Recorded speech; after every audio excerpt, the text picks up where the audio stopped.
Hello, this is Frank Falvey with Frank Presents, and today it's my extreme pleasure to have Eric Lester, candidate for Lieutenant Governor of Massachusetts. Welcome, Eric. Nice to meet you, Frank. Yeah, thanks for having me. Oh, you're more than welcome. I want to begin acknowledging that our state representative, Jeff Roy, has endorsed you as the candidate that he hopes to see elected as Lieutenant Governor. And Jeff is really well respected in the town of Franklin, and his wisdom and endorsement means a lot to the people of Franklin. So with that acknowledgement, let me ask, who is Eric Lester? Where did you grow up, Eric? Well, real quick, it's Eric Lesser, L-E-S-S-E-R, yeah.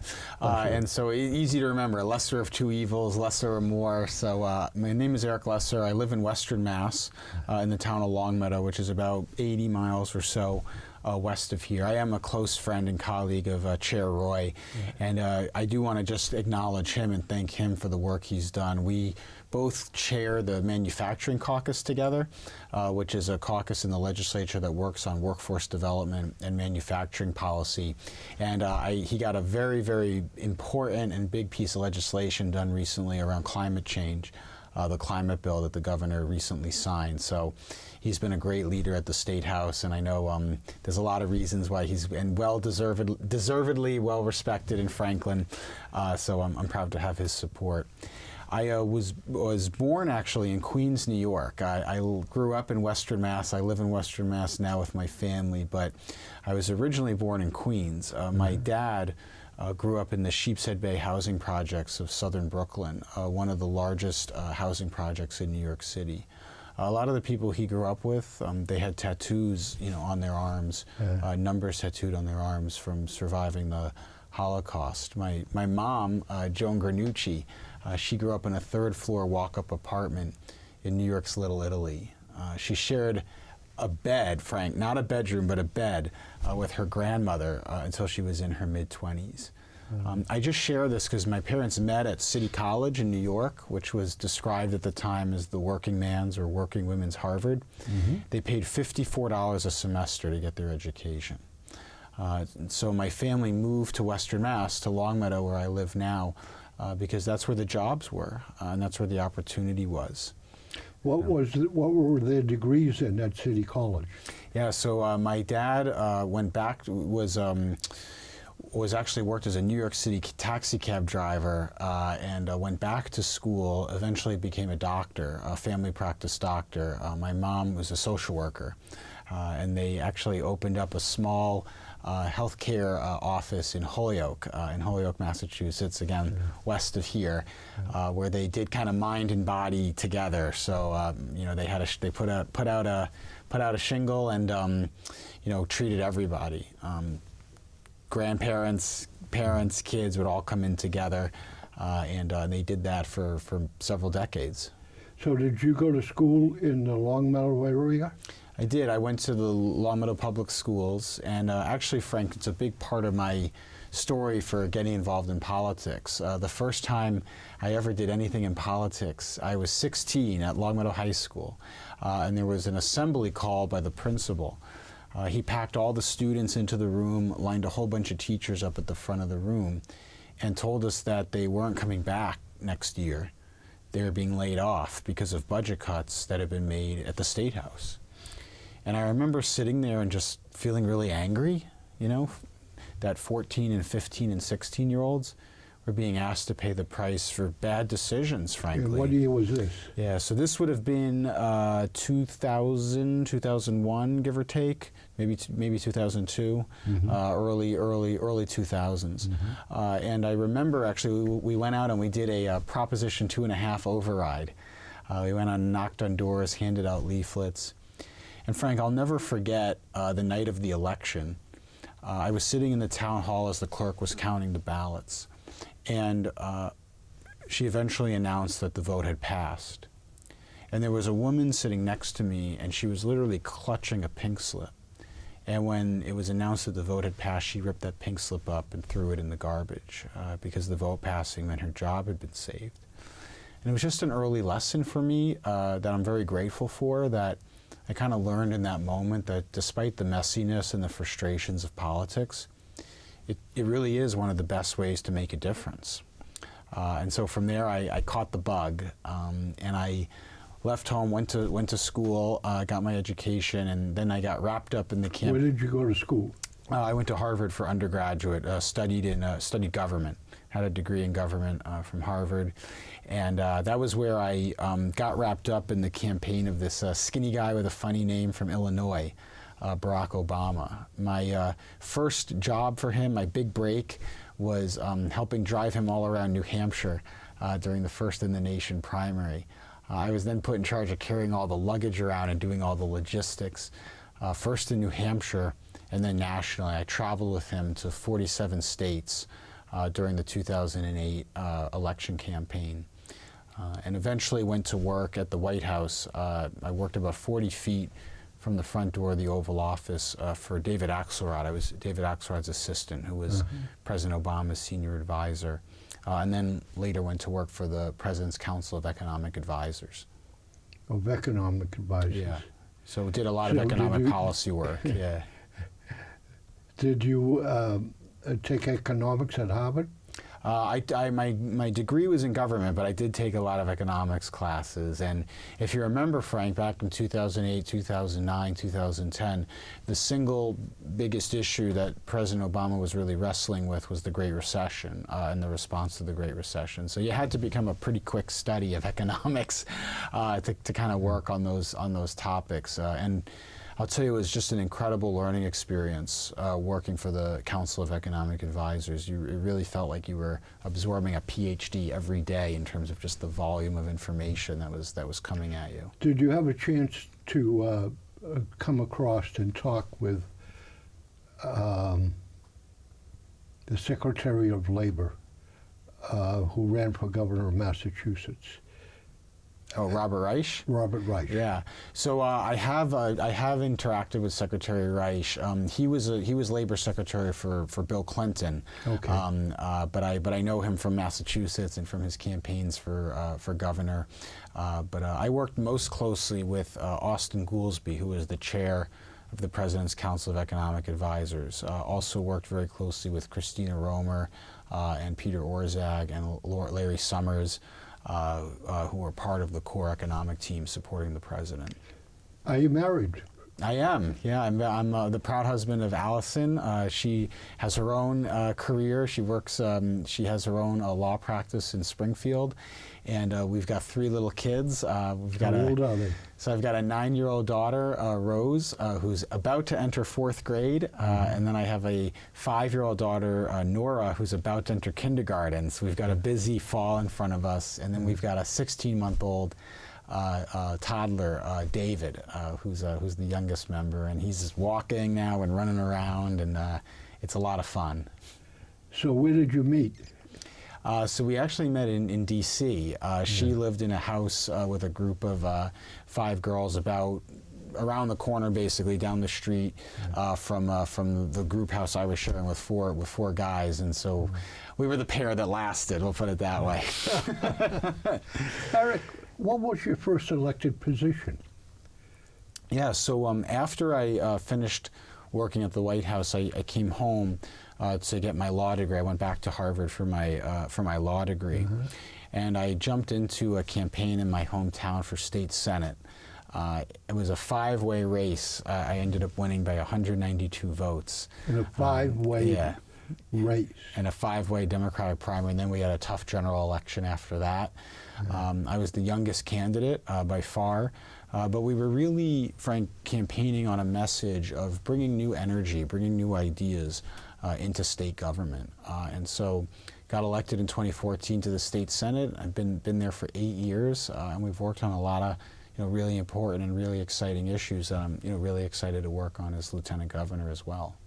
How do you evaluate someone that is running for the same office you are, that has come up through city government, okay, and their background and experiences in city government, versus you who have come up through the legislative government? Yeah. Why do you believe the legislative process is better suited to be the lieutenant governor?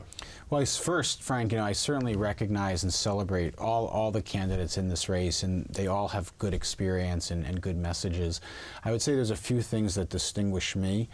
First, I do have experience with cities and towns. As I mentioned, I got my start in town, in town elections and in town policy with my schools as a citizen. I wasn't an elected official. I was a kid in the schools who saw a change that needed to happen and worked to make that happen. For people who might not be familiar with the area of Massachusetts I represent the greater Springfield area. I represent 2 cities, Springfield and Chicopee, and then 7 towns, including one without a stoplight. I have some of the densest urban communities in the state. I also have some of the most rural. I have a traditional... Do you go all the way to the Connecticut-New York corner? No, I go to the Connecticut border at Longmeadow and East Longmeadow, which borders Connecticut, and then I go up to Belchertown and Granby, which is just shy of Amherst. Jim McGovern, who used to be our federal representative here in Franklin. Yeah, a good friend of mine. Does he cover your area? It's my Senate district is in Congressman Neal's district, who's a big endorser of mine and supporter of mine, the chairman of the Ways and Means Committee. But Frank, I want to just go back to your question because it's an important distinction among the candidates in this race. I bring up my Senate district because I work closely with mayors and with cities that have, challenging urban issues that need focus and attention. I also chair our Gateway Cities Caucus in the legislature, which has brought me to all of our gateway cities across the state. I also work a lot with rural communities and rural issues, which do require attention in Massachusetts. Sometimes people forget that we have rural communities. And Frank, I think actually my experience, both the federal experience and the legislative experience, are going to be the right complement, the right team we're going to need at the State House right now. I've worked on and have helped implement significant policy that has impacted the lives of everybody in Massachusetts. Just a couple. Well, then why don't we begin with what committees have you served on, and maybe what committees have you chaired? Yeah, so I currently chair our Economic Development Committee, which oversees, a lot of the workforce training programs in the state, also oversees a lot of the municipal infrastructure programs, including MassWorks. We also do a lot of the development and incentive programs, vocational education, really the meat and potatoes of what kind of makes our communities run, provides jobs and opportunity to people. Jeff Roy and I together chair the Manufacturing Caucus, where we work to lift up advanced manufacturing, the trades, vocational education, workforce policy, really important issues. I also chair, as I mentioned, our Gateway Cities Caucus, which is a collection of legislators from the 24 gateway cities in our state: Chelsea, Revere, Gloucester, Springfield, Holyoke, Pittsfield, Chicopee, Worcester, and help give voice to those communities in the legislature. So I've been the chair of many conference committees, including 3 economic development bills, the 5-year extension of Governor Patrick's life sciences legislation that helps spread the life sciences industry out to more communities. So we've worked on policies that have really helped the whole state. And in particular, Frank, I've worked closely with Attorney General Maura Healey on implementing a lot of that agenda.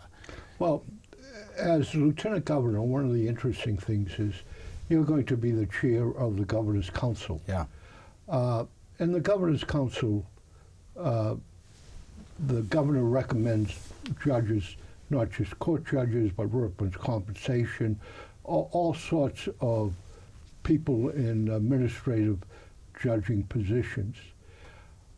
How are you going to process the best people for the cabinet positions, for judges? What is your nuts and bolts way that you're going to make sure that we have the best people running state government? Well, I appreciate that question, Frank, because it's a really important and I think often misunderstood part of the Lieutenant Governor's portfolio, which is chairing the Governor's Council. And as you mentioned, just for people that might not be familiar with it, the Governor's Council confirms all judicial nominations made by the governor. also is required to confirm pardons and commutations made by the governor. I think I'm well suited to chair that body. As we mentioned, I'm an attorney. I'm also the vice chair of our Judiciary Committee in the Senate. And when I worked for President Obama, Frank, I was involved in 2 Supreme Court nominations for Elena Kagan and for Sonia Sotomayor. But my question is, how are you going to choose?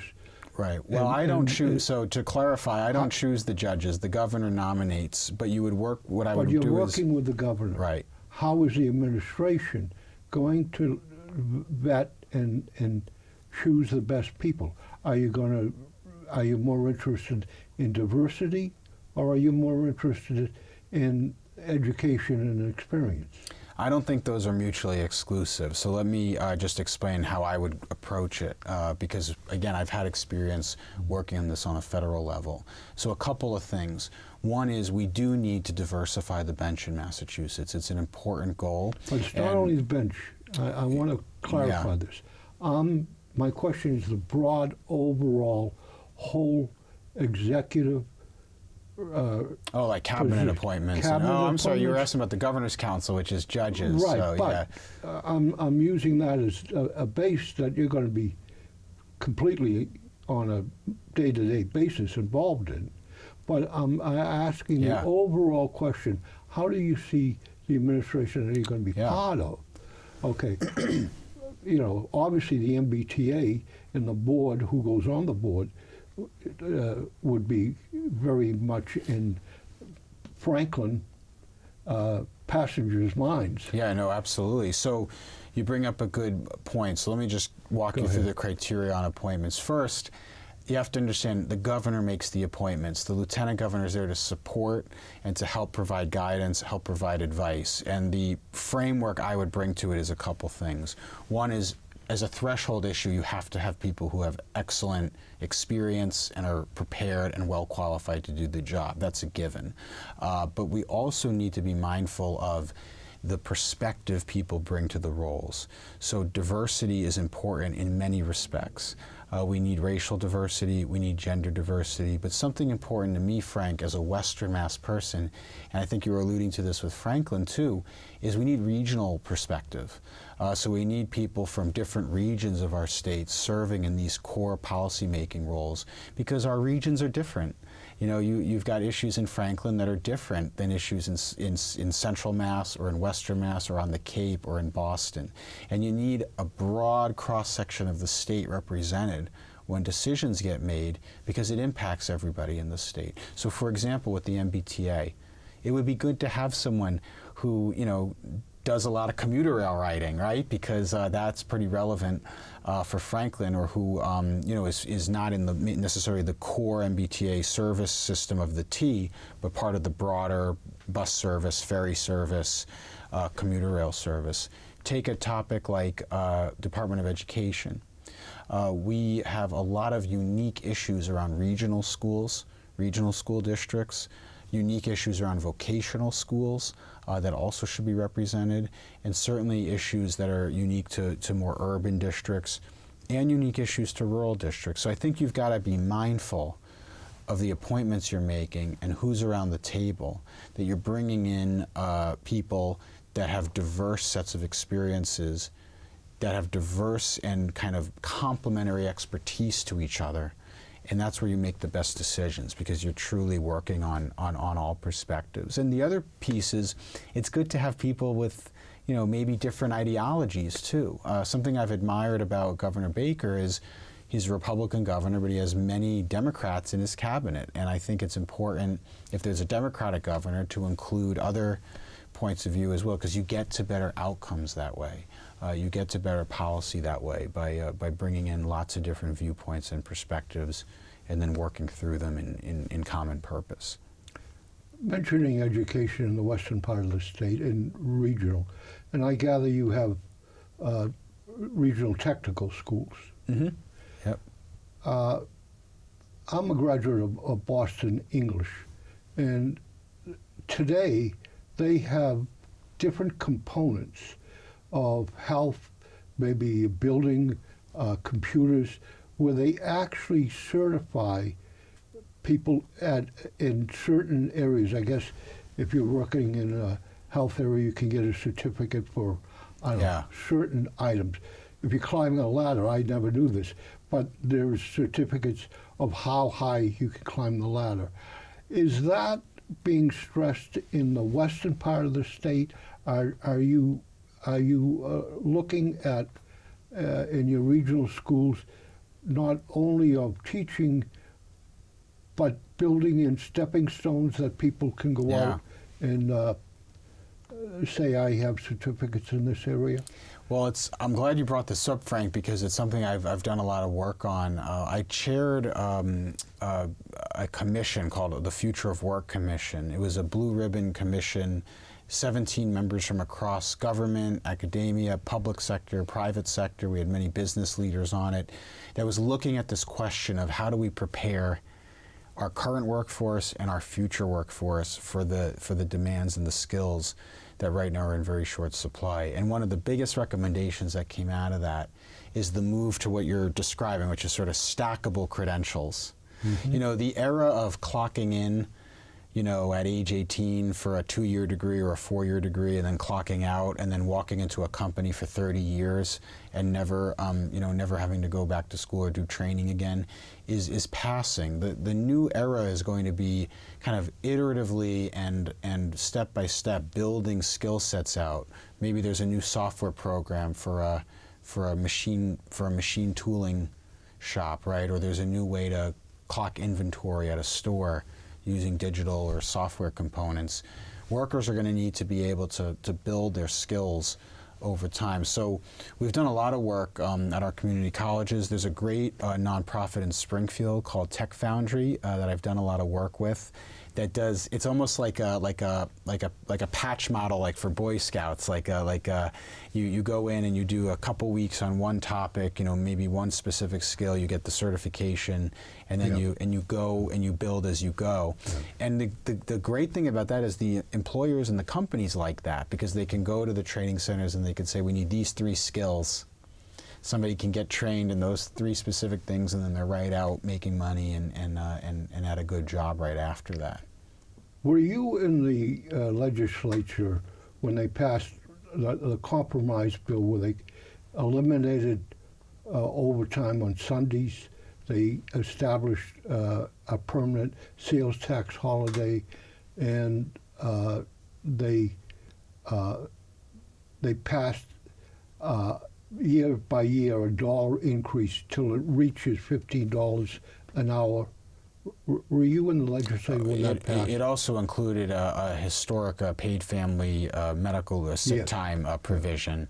So yes, I was. Yeah, that was described as the grand bargain. Yeah. That was the legislation. I think that was a lousy bargain.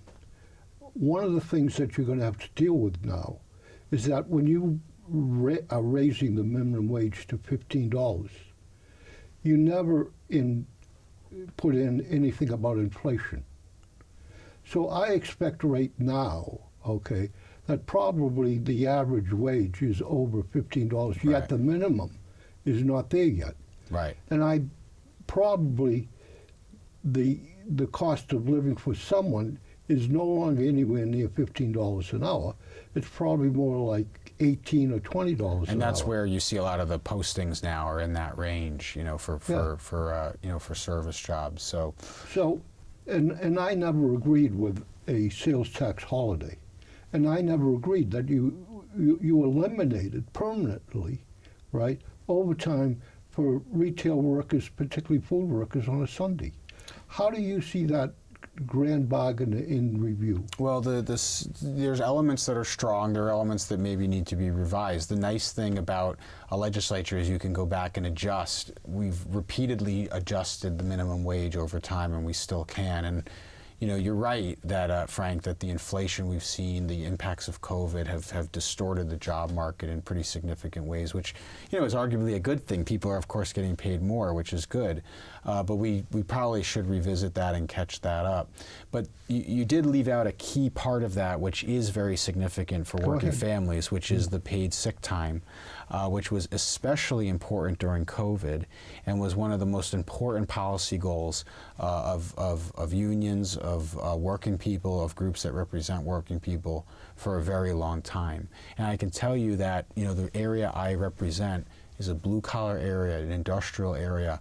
I would get horrible, you know, deeply emotional pleas from workers who had a sick parent, who had a child they needed to take care of, who themselves would get sick, and there were no provisions or protections for them at their workplaces. I thought that was immoral, and I think that we will soon look back on that and say, how did we ever have a situation in our state where we didn't guarantee those protections for people? So it's a compromise. You know, it was actually, I think, an example of how you work with a lot of different people, with a lot of different perspectives, and try to get to a place that helps the most people.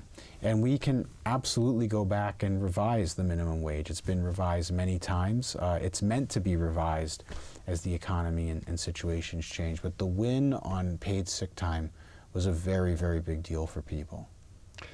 I know you don't have a lot of Massachusetts state highways, particularly out in your area. Oh, I live at the intersection of I-91 and I-90, so I got a lot of highways right where I am. But around here, there's 290, 190, 495. There's a lot of highways in Massachusetts. As an old guy, okay, I like to know where the restrooms are. And there's none. Yeah, it's true. It's true. And it's part of the division of tourism. Yep. Why isn't this being addressed? You know, it's a good question. It obviously predates me. That's been the case for a while. I'll tell you that I mentioned I-91 and I-90. The Mass Pike does have rest stops pretty regularly along the route. Interstate 91. That's a toll highway. Right. Interstate 91 doesn't. 495 doesn't. 95 doesn't. So I think it's something we should do. And the way that the opportunity we might have to get it done is, we have all of these new provisions in place for electric vehicle charging. So we're going to need infrastructure, certainly for restrooms and for tourism, but also for electric vehicle charging as more and more electric cars come on the road. So I think it's necessary for a lot of reasons. We need the charging space, we need the restrooms, it's good for tourism, and it's something I'd be happy to take on as Lieutenant Governor. Well, the electrical vehicle charging, isn't that best handled in giving local building permits for places that are retail stores or manufacturing? Isn't that best handled by saying that you have to have so many electrical charging places for this type of manufacturer, this type of area of retail? I think you need both. Yeah, I mean, you've got gas stations in retail areas, and you have gas stations right off the highway. So the gas stations are not going to be a good place to recharge your car battery. Well, on the Mass Pike, you've got electric vehicle stations that at this point have become very popular. So we'll see how it shakes out. But we'll get you the bathrooms, Frank. Don't worry. Oh, I am worried. I am worried. I mean, it's been years and years. You know, I testified before the Ways and Means Committee, and it doesn't happen.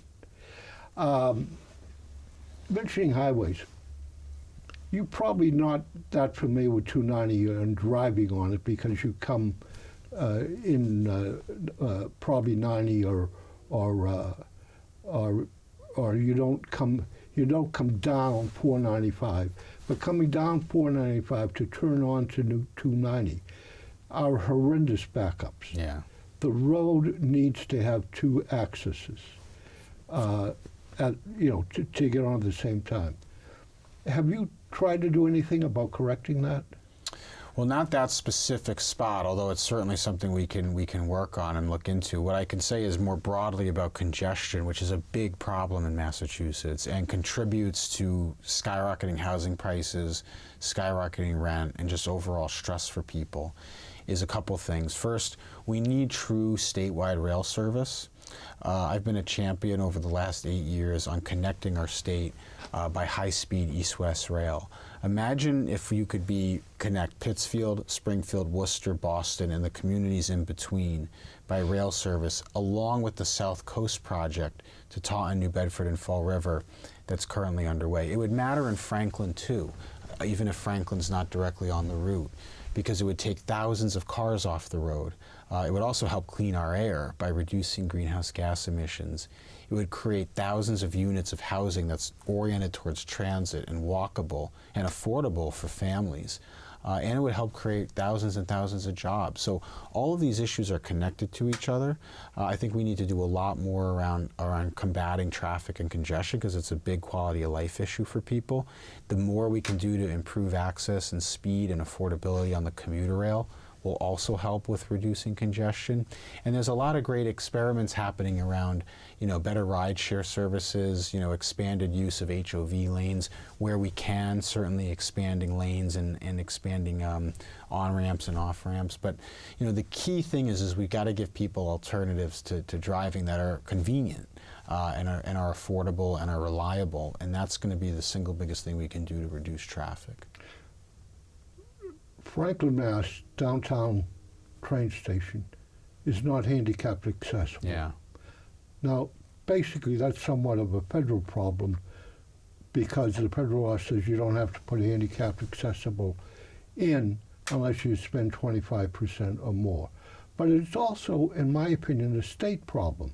Why can't the state say, under the disability laws, you must make all train stations or bus stations or whatever? I mean, I'm sure this problem is in Western Mass. No, it's everywhere. Everywhere, Yeah. right? Why? I mean, here is an egregious problem for those with a physical handicap disability that seems that the state could fix.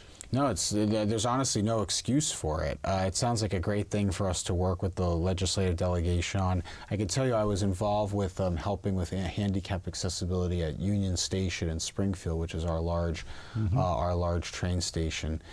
We're decades past the Americans with Disabilities Act. There's no excuse for it. The state has the money. We have the ARPA funds that have come from the Biden administration. We have surplus revenue. That's absolutely something that should be fixed. Frankly, I'm not exactly sure why, Governor Baker or the governors before that didn't make that more of a priority. But certainly, as Lieutenant Governor, that's something I'd take on. We'll come back for the construction, for the ribbon cutting on the handicap accessibility. It's something personally very important to me, having done a lot of work on disability policy and having worked with the community in my own Senate district quite a lot.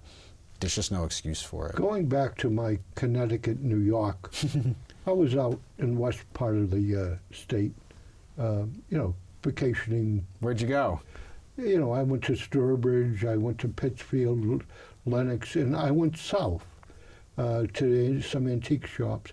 And I'm not sure where I was, okay, but I know I was pretty close to the Connecticut. Did you go to Brimfield? No. Okay. No. But I come to a bridge on a state highway. It's one way, okay? The bridge is only one lane. And traffic has got to stop and go. Now, I don't know if you're familiar with the bridge I'm talking about, but Where was it? Do you remember what? Yeah, I was headed toward Connecticut. It was near where the intersection of New York and Connecticut meet, and I'm heading south toward that area. Where I was in North. But even from someone from the eastern part of the state, I was only concerned that what's happening? Are we not funding in the western part? Are we not funding basic? I mean, I even told Jeff, boy, if this bridge ever comes up, Jeff, really, vote for it, because it's an absolute need. Is this a typical problem in transportation in the western part of the state, though? Well, you've brought up an important point here, Frank, and it's something that I think is particularly important for having a lieutenant governor from a different region, right, from Western Mass, which has been historically underrepresented. Just a quick point on this, there are well over a dozen candidates running for governor, lieutenant governor, secretary of state, auditor, attorney general, all down the line. I'm the only one, there's not a single other person for any office running who lives past 495. So this is an important issue. There have been in the past, but not currently. The last governor, well, Jane Swift was the last governor. She, of course, was the lieutenant governor who became governor. After that, you'd have to go back to Foster Ferkalow. No, but even the Democratic governor that was in Milton, didn't he move to the western part of the state? He has a vacation house there, yeah, in the Berkshires. Right. But he lived in Milton when he was running for Governor Patrick. Yeah. So on the point on on the bridges, I'd point people to a really compelling report that Suzanne Bump did, the auditor, that looked at this issue of underfunding of infrastructure, especially in central and western Mass, and it documented the fact that the bridges are far out of date. The road funding is done in a kind of unfair way because the communities have smaller population but quite a lot more road miles, which is much more expensive to maintain with a smaller tax base and population base. And it is a big issue. Just an example to this point, Frank, there was a bridge in my district that connected two communities. And the bridge became structurally unsound and had to be closed. It was a 7-mile detour for people to go around to find an alternative way to get across. One of the constituents that wrote to me, they kept a car parked on the other side of the bridge so that they could go around and jump in that car to save the ability to have to ferry back and forth. So it took years to get it fixed. And part of it is it's hard to get attention in some of our lower population areas. And I think that's another reason why having geographic perspective is important. It's not unique to Western Mass. The Cape faces this, the Merrimack Valley, Southeastern Mass faces it. It's important that we have a team and an executive branch that's really speaking to all our regions. Now, my observation would be there's not major highways that we're talking about when we're talking about Western Mass and roads. It seems to me the problem is more with kind of semi-major roads and local roads being kept up and smaller local bridges. I don't see a huge need to build major I-90s or 190s. Am I wrong, or is that? No, that's generally right. I mean, the big interstate highways are maintained on a different formula, so Right. so there's less regional variation And there. you really don't need a major highway, particularly in Western Mass. The more the need is for smaller highways. I would say, the bridge issue is first a lot of Right.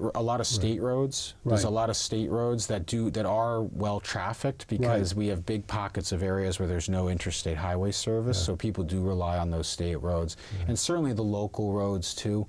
Another thing, this is kind of technical, but you do seem to be in the detail on policy, is culverts, which is something that I think people don't think about. But a lot of streams, smaller scale kind of water, is done through culverts, and these are often state roads or very local roads.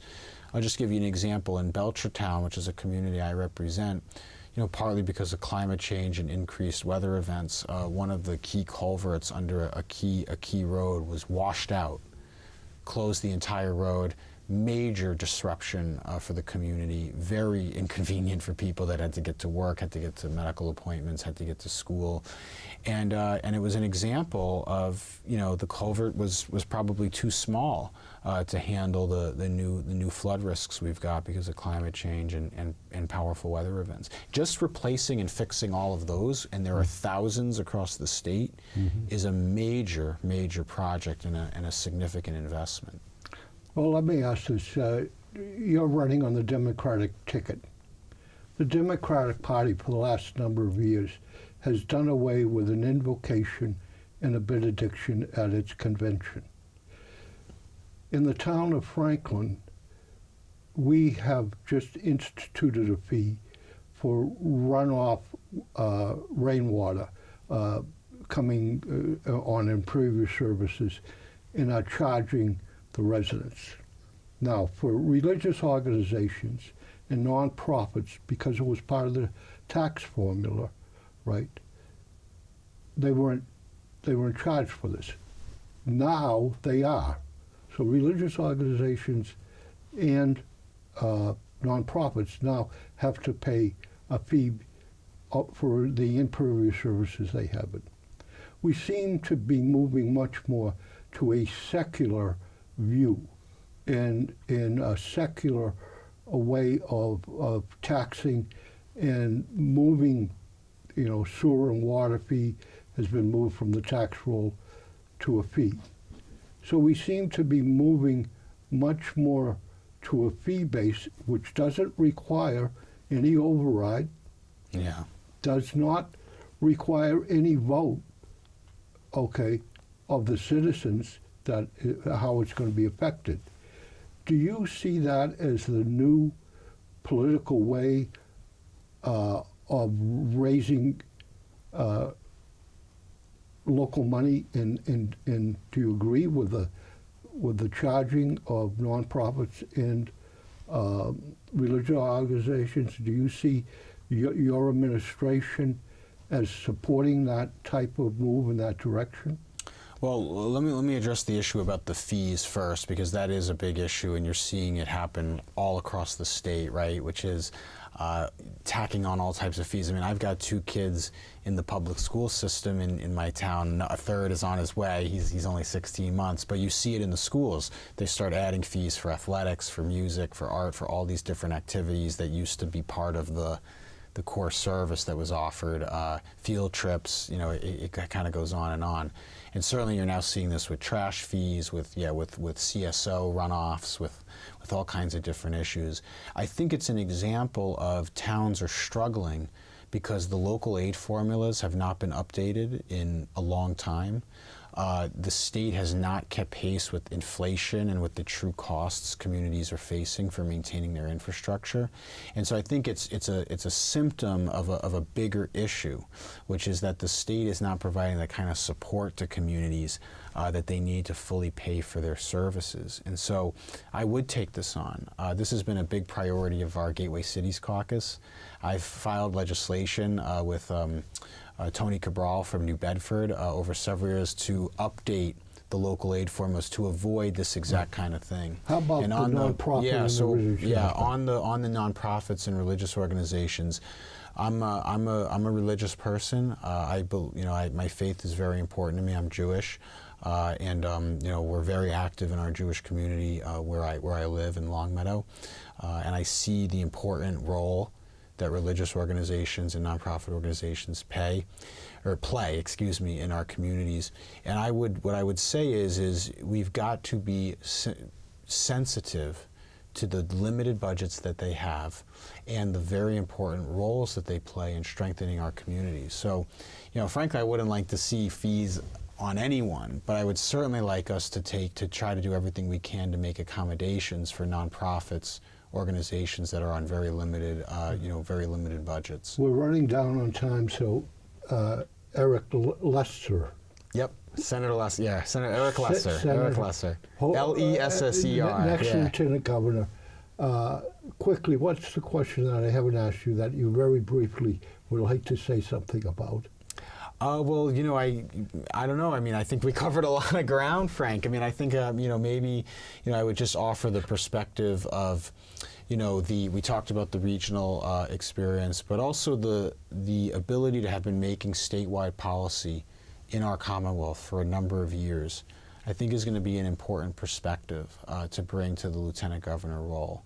Working with the legislature is a really important part of having a successful administration, and I think I could play a role with that. I'd also love to talk more about my kids, but that's probably a topic for another show. you're running for lieutenant governor. How can people reach you? Yeah. So I'm easy to access on my website, ericlesser.com, www.ericlesser.com. People can also email me directly, eric@ericlesser.com. My phone number, 413-526-6501. Can we repeat that and go slowly? 413, that's our Western Mass area code, 413-426-6501. But all of it is on my website. All the contact info is on the website, Eric Lesser, EricLesser.com. And all that is on the website. Yep, all the contact info is there. People can begin voting by mail. The Secretary of State has sent out requests for ballots. You have to request a ballot in order to vote by mail. In most communities, the week before, the election is on Tuesday, September 6th, is it? Exactly. Day after Labor Day, a Day tough after date. Labor Day is the election primary day. Here in Franklin, you need to vote at the Franklin Gymnasium at the high school. Probably the hours are something like 6 to 8 o'clock. I believe on it's the day. 7 to 8 p.m. Yeah, 7 a.m. to 8 p.m. 7 a.m. to 8 p.m. Here in Franklin. Or you can actually go down to the town clerk's office and vote, and you can check with her as to the hours and the days that's in place. And we really want to do a couple of things, encourage people to look at who is running and the qualifications. I hope you're successful in your endeavor. And if you are the primary candidate on the Democratic ticket for Lieutenant Governor, please come back and we'll do this again and in more detail. Absolutely. Yeah, look, thanks for having me, Frank. Appreciate Thank you, it. Eric. Yeah, thank you. This is Frank Falvey with Frank Presents, thanking you for watching, and we hope you're in good health, but more importantly, we hope that you will vote one way or another, male, person, on election day, whatever, but please be an informed voter. Thank you. Thanks again. Appreciate it. Thank you, Yeah, Eric. thank you. Yeah, appreciate it.